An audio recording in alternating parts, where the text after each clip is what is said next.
Mr. Thompson commented on Zach's choice of ties. I have to comment on your choice of haircuts. So. Being a military guy, so very good. Just some questions to ask you as follow-up. In your paper, and also, and I'll be referencing the paper because I had a chance to read it, but also in your speech, your presentation, you say that it's not excessive to say that in international wars, that most international wars in history have been wars between cultures. Could you please define what you mean by a culture? Maybe you could I could ask it this way. Could you tell me what distinguishes one culture from another? That's a very good question. I actually hadn't thought of that before. I would say that culture... That's kind of my job, actually. Yeah. So, I would say that culture is defined by social elements, a specific societal structure, a governmental structure, and a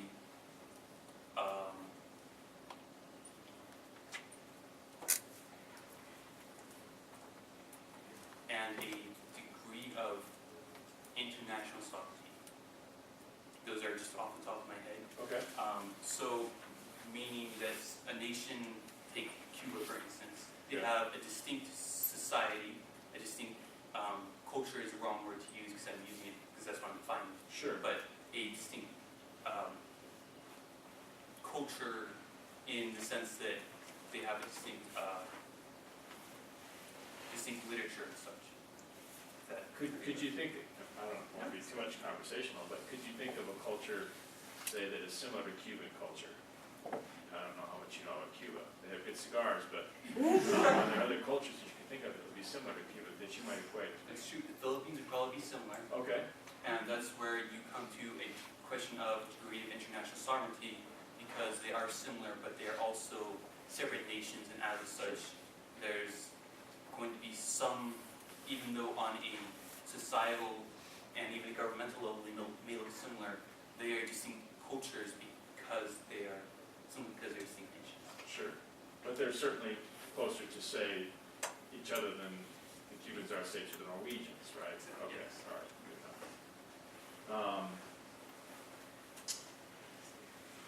You state that a key ingredient to winning the war on terror is seeing Islamic extremists outdone by moderates. You talk about that. Exactly. How could the U.S. facilitate seeing that moderates win the day over the extremists? Actually, going back to Zach's speech about intervention, it does require that to some degree we take, as you mentioned, like during this turmoil in Egypt, would be an ideal opportunity to maybe subtly, maybe not so subtly, subtly is always better, but to ensure by whatever means necessary, the State Department has a lot of experience doing that, that those who are friendly to us end up in power. So that we end up with a nation on our side instead of on the radical side. Okay. So in terms of, just to clarify, putting someone in power or helping someone get in power who already is predisposed to the U.S., is that? Exactly. Okay. All right. In your paper, and again, you talk about it in your speech a little bit, but you developed this idea that Turkey holds 3 of the 4 necessary pillars of democracy. Let me just list these for the sake of the crowd. The 3 that you mention are a common heritage of common law, free market economy, and property rights. And in your paper you mentioned that the Turks are only missing the 4th pillar, which is a Christian religious tradition. And that sets Turkey apart. Could you not argue, though, that a rich Christian heritage or a rich Christian tradition is sort of, rather than being a 4th pillar, is maybe foundational to those other 3 pillars? If someone wanted to argue with you against your point.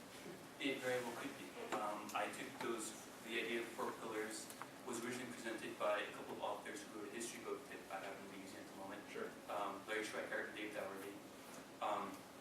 So I would actually tend to agree with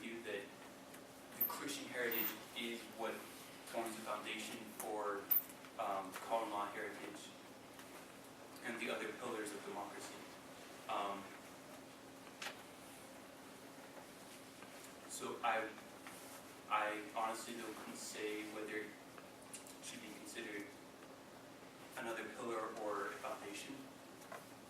So that is quite frankly beyond the scope of my limited Okay. understanding. All right. Okay. In your paper, you advocate the importance of cultural change in waging the war on terror. What do you think are some of the keys, in talking about cultural change, not political change, i.e. putting someone in power, but what do you think are some of the keys to successful cultural change in the Middle East? Well, to some degree, it is tied to political change because that change does trickle down from the top, as very much what has happened in Turkey has been a very radical Islamic nation, and over time they have become more moderate, largely due to the influence of a moderate government. But at the same time, you're correct, you also have to work from the bottom up, and that becomes a question of, I believe President Bush said, winning hearts and minds. And so there are, without getting into technical details of what is the right and wrong way to do that, we basically need to win the hearts and minds of the Arabic peoples through information, well, I'm going to use Zach's term, information dominance, because it works nicely, and also through simply humanitarian aid and showing an interest in their countries and the way that they treat them. Okay. You don't need to grimace. That's all I have. Okay, are there other questions?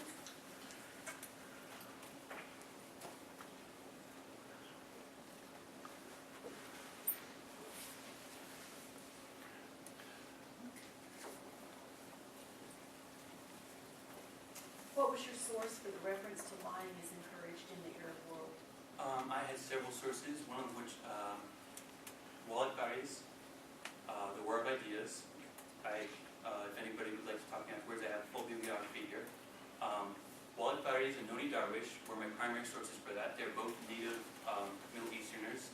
Darwish was an Egyptian. Baris was, I do not remember where he's from, but he was from the Middle East. Also Walid Shogat, who was a former Islamic terrorist who eventually converted to Christianity and came to the United States. So effectively several native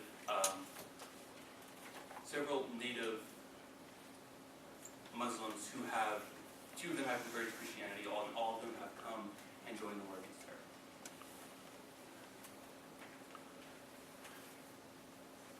Oh boy, here we go. Doesn't the hatred of the West trail back to the Crusades in the late Middle Ages and Christian imperialism to the Middle East in the 1800s? Wasn't our attempt to westernize their culture that what kindled their hatred towards us? Well, there are a lot of ways of, I'm afraid that question is a bit beyond the scope of my research, so some of this is conjecture. A lot of the fall of the Ottoman Empire happened a long time after the Crusades. I don't think that it's fair to say that the Crusades were the cause of the decline of Muslim culture. So also, to the best of my understanding, the Crusades were not a direct attack against, they weren't taking territory that originally belonged to Muslims, they were instead taking back territory that had originally belonged to Christians. So as I say, I don't know a lot on the topic, but to the best of my understanding, that's how that worked out.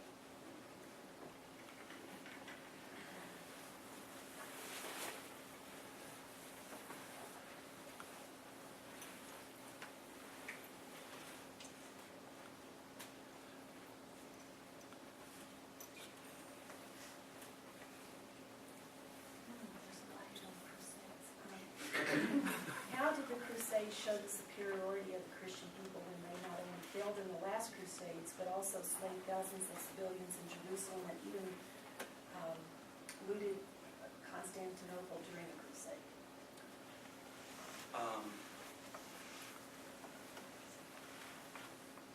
I mean this primarily in a sense that, well, I kind of have just contradicted myself by saying that Crusades did not bring about the fall of the Muslim culture. so I'm kind of contradicting myself here. So what I mean by that is that they showed that ultimately the Christian culture militarily and economically was superior to Muslim culture. Effectively that had they been continued, it would have resulted in the destruction of Muslim culture. You're reading